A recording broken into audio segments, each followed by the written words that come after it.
Hello guys, welcome back to my channel R and D entertainment. और आज हम बात करेंगे आज का जो मुकाबला था आईपीएल में Punjab Kings versus Rajasthan Royals का।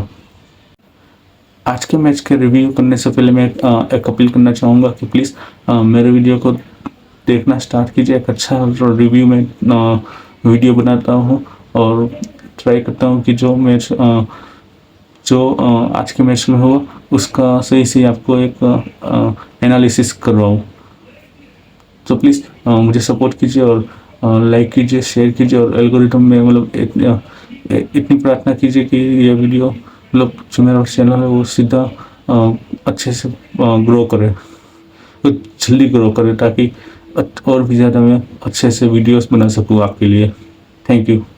सो वीडियो स्टार्ट करते हैं। और क्या ज़बरदस्त मुकाबला था, जहां कल का वो तो मैं पहले बोल चुका हूँ। सो आज का मैच एक ऐसी दो टीमों के बीच में था जिसका कभी कोई इतना बातें नहीं करते, बट एल क्लासिको जैसे हम कहते हैं Mumbai Indians versus Chennai super Kings का, तो इनका भी जितना भी अगर आप मैचेस देखो तो काफ़ी सारे मैचेस, खासकर कोरोना के टाइम में उसके बाद के जितने भी मैचेस थे वो सारे क्लोज मैचेस गए थे। और एक भी आई थिंक ऐसा मैचेस नहीं था जो थ्रिलर के अलावा वन साइडेड हो। कभी भी सारे ही मैचेस ऐसे थे जो एक थ्रिलिंग कॉन्टेस्ट बन चुके थे और एक नेल बाइटर, जैसा हम कहते हैं कि एल क्लासिको। तो ये भी एक तरह के एल क्लासिको ही था, एटलीस्ट फॉर मी। और जिन को भी पता है और जिन फैंस है, जितने भी क्रिकेट फैंस होते हैं, आईपीएल के जो फैंस होते हैं, अगर इन्होंने इस मैच को देखा होगा या इन दोनों की टीमों की राइवलरी को देखा होगा तो उन्हें पता होगा कि इस कोरोना के बाद से ऐसा हुआ है कि इन दोनों टीमों के जो मैचेस है वो काफ़ी क्लोज मैचेस होते हैं। कभी मैंने नहीं देखा है कि वन साइडेड मैचेस हो पंजाब किंग्स और आरआर का। सो यहाँ मैं सबसे पहले बात करूँगा कि जोफ्रा आर्चर ने टॉस जीत कर आरआर ने गेंदबाजी सिलेक्ट की थी। वो तो ऑब्वियस सी बात थी, बिकॉज मुल्लनपुर का जो मैदान है, जो न्यू चंडीगढ़ का जो ग्राउंड है मुल्लनपुर का, वो ऐसा है कि वहाँ पे हाई स्कोरिंग मैचेस होती है और एक बार आपको टॉस जीत कर बॉलिंग ही सिलेक्ट करनी पड़ती है, बिकॉज हाई स्कोरिंग ग्राउंड है और आपको पता चले कि ऐसा आपके सामने कितना टारगेट रखा हुआ है और कोई भी टारगेट इस ग्राउंड पर सेफ नहीं है अगर आप अच्छे से खेलो तो। सो पहले दो ओवर डाले जोफ्रा आर्चर ने, क्या कमाल की गेंदबाजी की। हाँ, नंबर्स अगर आप देखोगे तो थोड़े अलग से होंगे, काफ़ी वाइड या बाउंड्रीज ली गई थी, बट आग उगल रहे थे, लिटरली आग उगल रहे थे। प्रियंस आर्या अब तक बैट्समैन को डोमिनेट कर रहे थे, लेकिन जोफ्रा आर्चर के सामने वो बिल्कुल भी चले नहीं। और हाँ, फोर्स सिक्सेस लग रहे थे लेकिन स्टिल इतने कंफर्टेबल नहीं लग रहे थे, at least against Jofra Archer. Yes, Nandre Burger के खिलाफ उन्होंने हाथ खोलने की ट्राई की और काफ़ी रन भी बनाए थे उनके खिलाफ, बट जोफ्रा आर्चर के सामने उनकी जरा भी नहीं चली। और इससे पता चलता है कि पेस और बाउंस से अगर आपके पास है और एक अच्छी लाइन लेंथ हो तो आप किसी भी बल्लेबाज को आप शांत करवा सकते हो। और जो वो मुकाबला था Jofra Archer versus Priyansh Arya का, वो ऑलरेडी बिकॉज उसके रिगार्डिंग कमेंटेटर्स और जो एनालिसिस थे आईपीएल पे, वो सभी उस मैचअप के बारे में बात कर रहे थे, बिकॉज पिछली बार भी पहली ही बॉल पर प्रियांश आर्या को क्लीन बॉल कर लिया था जोफ्रा आर्चर ने। सो वो एक तगड़ा मुकाबला था जिसमें जोफ्रा आर्चर की जीत हुई। यस, मैं कहूँगा कि और मेंटली भी और काफ़ी जीत उन्हें परेशान किया हुआ था, बिकॉज आज बिल्कुल सेटल होने के मूड में ही है, एटलीस्ट जोफ्रा आर्चर, जैसे मैंने कहा कि जोफ्रा आर्चर के सामने बड़े से बड़ा बल्लेबाज भी टिक नहीं पाता, तो ये तो जैसा भी उनका करियर स्टार्ट ही हुआ है। जहाँ एक और प्रियांश आर्या इतना नहीं चल पा रहे थे, वहीं उनके जो पार्टनर थे वो उनका जो रेड हॉट फॉर्म या पर्पल पैच हम कहेंगे वो अच्छे से चल रहा था। और एक और उन्होंने हाफ सेंचुरी लगाई थी और काफ़ी अच्छे से खेल रहे थे और बिल्कुल जैसे वो उनकी नेचुरल गेम थी वैसा ही खेल रहे थे। एंड शॉट्स भी अच्छे से लगा रहे थे, स्कोरबोर्ड को चला भी रहे थे और अच्छे से खेल रहे थे और बिल्कुल ऐसा लगा ही नहीं कि वो आउट भी हो सकते हैं। और जब प्रियांश सारे आउट हुए तो कूपर कोलोली आए थे, वो भी काफ़ी अच्छा साथ दे रहे थे प्रभ सिमरन सिंह का, और दोनों की पार्टनरशिप भी काफ़ी अच्छी हो चुकी थी। यस, बड़े स्कोर वाली पार्टनरशिप नहीं थी, बट यस स्टिल एक अच्छी खासी मतलब रन बना रहे थे दोनों ही टीम, दोनों ही प्लेयर्स। यशराज करके जो लेग स्पिनर है, जो आयुष बड़ौनी की जगह पे आया था, उसने काफ़ी अच्छी गेंदबाजी की और 2 विकेट जो लिए थे, बिल्कुल उससे मैच का रुख पलट चुका था और मैच बिल्कुल आरआर की जेब में आ चुकी थी, एटलीस्ट फर्स्ट हाफ में। और 10 ओवर के बाद जब दोनों विकेट आउट हुए, पहले कूपर कॉलोली को उन्होंने आउट किया अच्छे से स्पिन करवा के, और दूसरी विकेट जो उन्होंने ली वो थी प्रभ सिमरन सिंह की। सब दोनों ही बैट्समैनों को उन्होंने चकमा देकर आउट करवाया था, और क्या ज़बरदस्त गेंदबाजी की थी उन्होंने। और यस, अगर बदोनी भी एक अच्छी गेंदबाजी करेंगे तो एक स्ट्रॉन्ग बॉलिंग लाइनअप हम देख सकते हैं फ्रॉम आरआर। एंड काफ़ी अच्छा गेंदबाजी उन्होंने अच्छे से हाथ से निकल रहा था। यस, इनिशियली काफ़ी ख़राब गेंदबाजी कर रहे थे आज के मैच में, बट एंड 2 विकेट भी ले गए और अराउंड 8 के आसपास की एवरेज से वो रन देकर 2 बड़ी विकेट ले गए थे। और फिर अपने जो सरपंच साहब है, वो आज के मैच में कुछ ज़्यादा कर नहीं पाए। आज के मैच में लोगों ने लगा ही नहीं था कि मतलब वो जो टच में थे, ऐसा लगा ही नहीं कि वो जो आज ऐसा लग रहा था कि कोई दूसरा श्रेयस अय्यर खेलने आया है। एंड जो मतलब एक तो विल 6 मार सकता है, 4 मार सकता है, वैसा दिखा ही नहीं। सो बट यस, अगेन हम कह सकते हैं because of the hectic schedules and all of those things, and मतलब कुछ भी हो सकता है, बट यस 1 और 2 मैचेस में तो चल ही जाता है ऐसे भी। सो आज के मैच में वो इतना कुछ ज़्यादा खास नहीं कर पाए। 27 गेंदों में 30 रन उन्होंने बनाए थे। 2 से 3 बार बल्ले भी चेंज किए, बट स्टिल उसका कुछ ज़्यादा फ़ायदा नहीं हुआ था। सबसे पॉजिटिव अगर हम देखें, अगर किसी स्पेशली पंजाब किंग्स की बल्लेबाजी में, तो सबसे बड़ा पॉजिटिविटी जो था वो था मार्कस स्टोइनिस की बल्लेबाजी। क्या कमाल की बल्लेबाजी की, जहाँ एक और ऐसा लग रहा था कि ये जो उनकी पारी थी वो 200 के अंदर रुक जाएगी, बट उन्होंने अपनी जो बल्लेबाजी से जो बल्लेबाजी उन्होंने की, उससे क्या कमाल की कमाल का मोमेंटम जो था एक टाइम पर आरआर के पास था। 18, 19 और 20 जो 3 ओवरों में उन्होंने बिल्कुल मैच का पासा पलट दिया, और एक टाइम पे ऐसा लग रहा था कि जो उसको 200 के अंदर चला जाएगा, रह जाएगा, वो 223 तक उन्होंने पहुंचा दिया था, 222 तक। सो क्या कमाल की बल्लेबाजी की। और 2024 के बाद पहली बार हुआ जब मार्कस स्टोइनिस ने हाफ सेंचुरी लगाई थी। सो काफ़ी बड़ा लंबा गैप हो चुका था, but at the same time अगर हम देखें वो गैप क्यों आया था, बिकॉज जो बल्लेबाज थे पंजाब किंग्स के, या जो उनकी जो फॉर्मर फ्रेंचाइजी एलएसजी के, वो सारे अच्छे से परफॉर्म कर रहे थे, एंड इनको ज़्यादा मौके नहीं मिले थे, बट आज मौका मिला और पूरा उन्होंने अपना जोर शोर से उन्होंने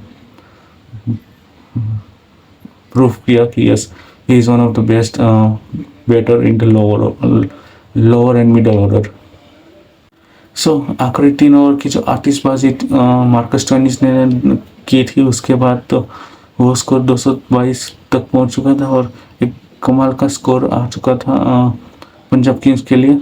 एंड ऐसा लग रहा था कि फिर से पंजाब किंग्स आसानी से नहीं बट मैच जीत जाएगी, बट जो राजस्थान के जो बैट्समैन थे वो भी मतलब कितने कुछ ज़्यादा फॉर्म में थे, और खासकर टॉप 3 तो फॉर्म में थे, बट जो उनका मिडल ऑर्डर था वो हर बार की तरह उन पे एक सवाल या निशान था कि क्या वो आज के मैच में अच्छा कर पाएंगे या नहीं।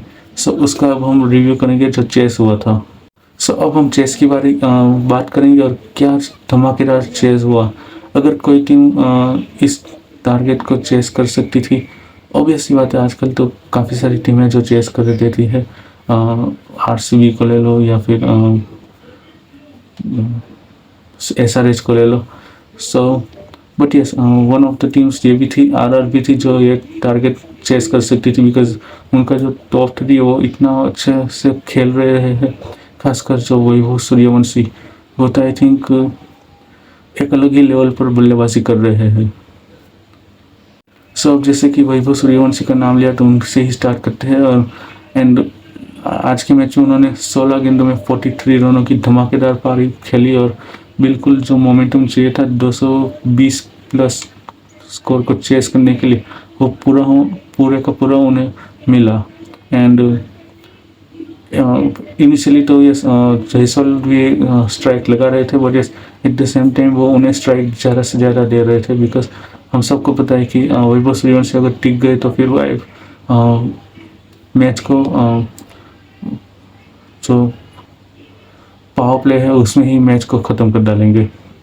बट ऐसा नहीं हुआ। 16 गेंदों में 43 रन बनाकर आउट हुए और जो एंगल उन्होंने चेंज किया था अर्शदीप ने, आखिरकार उससे उनका फ़ायदा मिला था और वो कैच आउट हो चुके थे वैभव सूर्यवंशी। बट एक आधारशिला एक जो प्लेटफॉर्म चाहिए होता है एक बड़े स्कोर को चेस करने का, वो उन्हें मिल चुका था आरआर के बैट्समैनों को।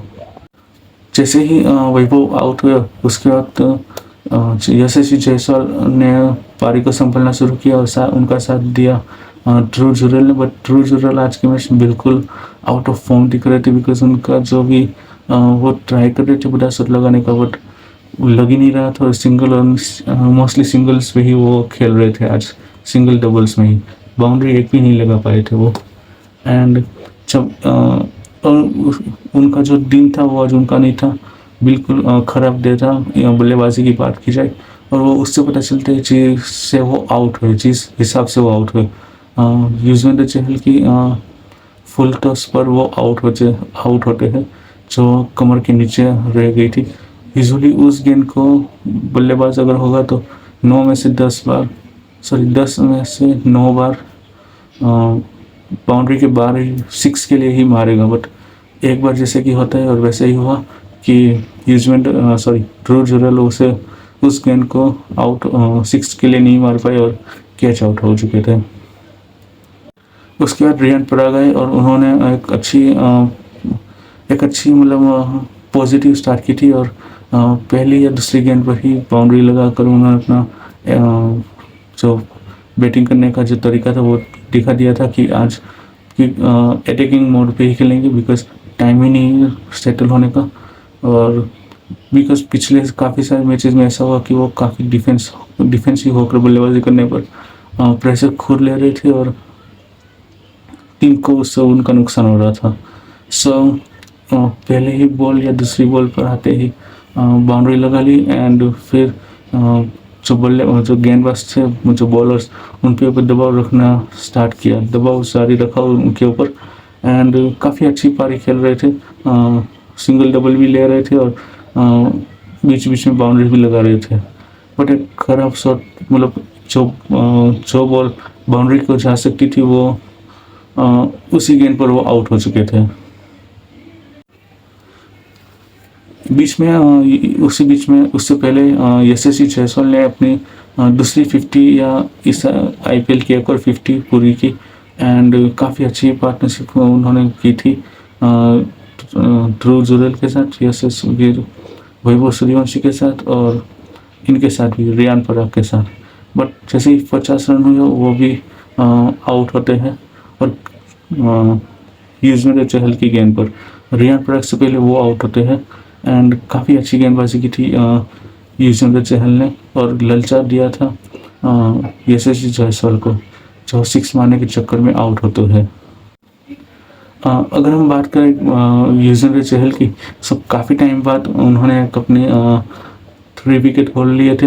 एंड बिल्कुल बल्लेबाजों को ललचा कर आउट किया था, एक जो टिपिकल स्पिनर की जो काम होता है कि आप कैसे ललचा कर आउट करो और स्कोर बोर्ड पर ब्रेक लगा लो। जहाँ वैभव सूर्यवंशी आउट हुए तो रन रेट बिल्कुल 10 से नीचे का आ चुका था। 14 ओवर में 139 आपको चाहिए थे। बट जब युजवेंद्र चहल अपने कोटा पूरे करते हैं एंड उसी बीच as an impact player Harpreet Brar आते हैं, जो लेफ्ट आर्म स्पिनर है एंड ऑफ स्पिनर। एंड उन्होंने भी काफ़ी अच्छी गेंदबाजी की थी। यस, विकेट नहीं ले पाए, लेकिन पूरा जो प्रेशर था वो आरआर के बल्लेबाजों पर डाल दिया था,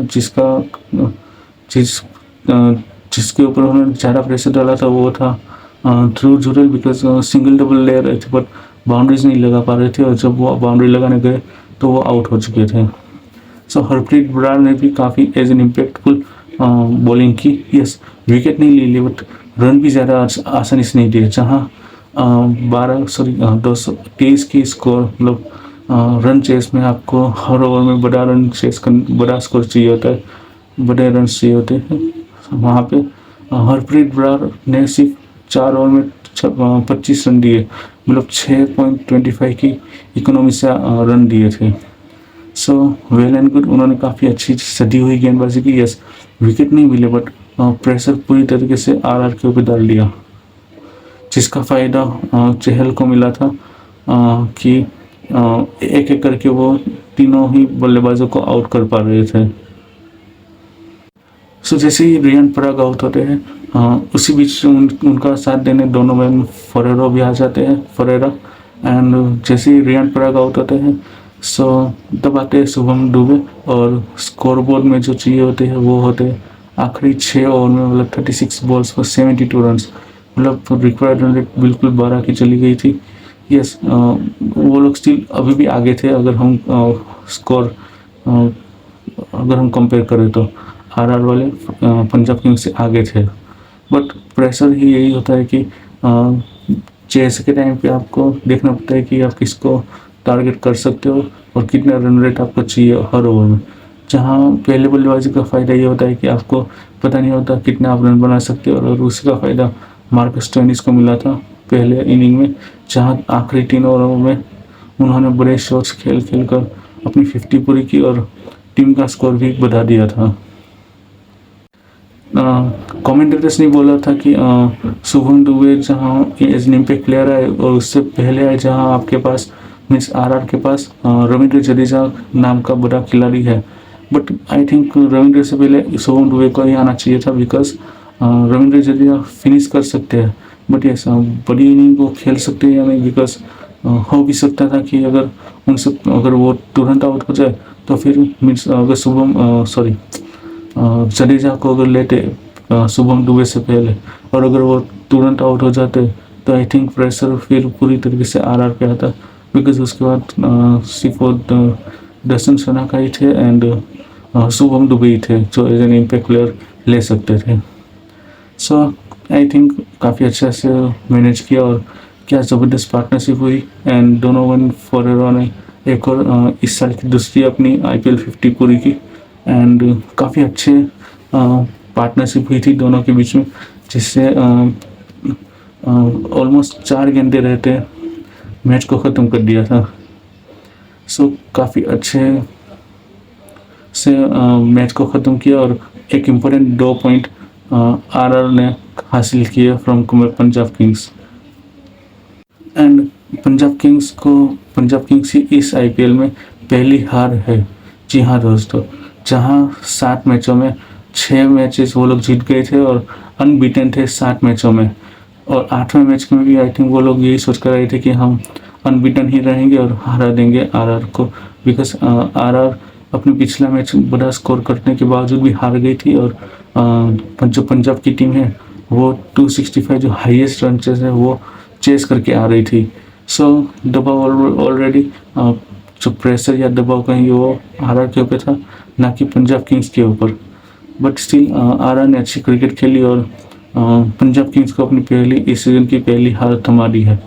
भले आरआर वालों ने कुछ ज़्यादा किया हो ना किया हो, किसी से भी हारे हो, बट स्टिल एक बड़ी टीम को हराना और एक जो इनफॉर्म टीम हो उन्हें हराने में सबसे पहला हाथ आरआर ने ही किया था। सो कॉन्ग्रेचुलेशन टू आरआर, और इसी के साथ वो नंबर 3 पर आ चुके हैं। And yes, net run rate भी कुछ ज़्यादा फ़र्क नहीं हुआ, बट आई थिंक अगर आप सारे मैचेस यहाँ से जीतते हो तो I think net run rate कुछ ज़्यादा काम में ना आए, अनटिल अनलेस RCB वाले भी सारे मैचेस जीतते हो। And same goes for SRH, but I think SRH और RCB में कोई एक मैच हारेगा ही। अगर हम देखें कि सारे मैचेस वो जीते तो नेट रन रेट पर बात आ सकती है उन दोनों के लिए, बिकॉज एक और मैच वो दोनों आमने सामने खेलेंगे। एंड जहाँ पंजाब किंग्स की बात है, उनका मुल्लनपुर पे आखिरी मैच था एंड अनफॉर्चुनेटली वो हाई पे ख़त्म नहीं कर पाए, बट स्टिल एक अच्छी 4 में से 3 मैच जीत चुके थे मुल्लनपुर पे, जहाँ पे पहले 2 सीज़न में अगर बात करें तो 10 मैचेस में से सिर्फ 3 ही मैच जीत पाए थे। सो ये दिखाता है कि जैसे ही कैप्टनसी और लीडरशिप चेंज हुआ, मैनेजमेंट में लोग नए खिलाड़ी आए, तो क्या काम कर सकता है। एक एनर्जी के साथ वो लोग उन्होंने बिल्कुल सारे जो भी बॉक्सेस से वो टिक किए थे। यस, आज का दिन उनका one of the bed day हम कह सकते हैं एट द ऑफिस। एंड और जो कल का मुकाबला है MI वर्सेस SRH का, मुझे लग रहा है कि जैसे अब तक चल रहा है इस IPL में कि जब जिस टीम ने बड़ा स्कोर किया हो वो हार रही है। जैसे कल के मुकाबले में हुआ था DC वर्सेस RCB में, जहां DC ने 264 रन बना डाले थे। यस, वो मैच स्टिल वो लोग हार गए थे, बट यस हाई स्कोर करके भी वो हारे थे। एंड RCB वालों ने हर बार जीत गए थे उनके खिलाफ। एंड आज के मैच में जैसे पंजाब किंग्स ने रिकॉर्ड चेस किया था IPL हिस्ट्री का, सबसे बड़ा रन चेस उन्होंने हासिल किया था 265 रन चेस कर दिए थे विथ 7 बॉल्स टू स्पेयर। सो उस हिसाब से देखा जाए तो उन्हें आज हार मिली, अपनी पहली हार मिली है। सो उस हिसाब से देखा जाए तो मुझे लग रहा है कि MI वालों का पलड़ा थोड़ा सा भारी है compare to SRH, because SRH अपना आखिरी मैच RR के सामने 228 रन का एक बड़ा जो टारगेट चेस करके आई है। सो उस हिसाब से देखा जाए तो मुझे लग रहा है कि MI वाले आज के मैच जीत सकते हैं। सो ये था मेरा आज का review and analysis for today's match. आपको कैसा लगा हो? आपको अच्छा लगा हो तो प्लीज़ लाइक करिएगा, शेयर करिएगा, सब्सक्राइब करिएगा। एंड आपने मेरा वीडियो देखा उसके लिए बहुत बहुत धन्यवाद। Thank you.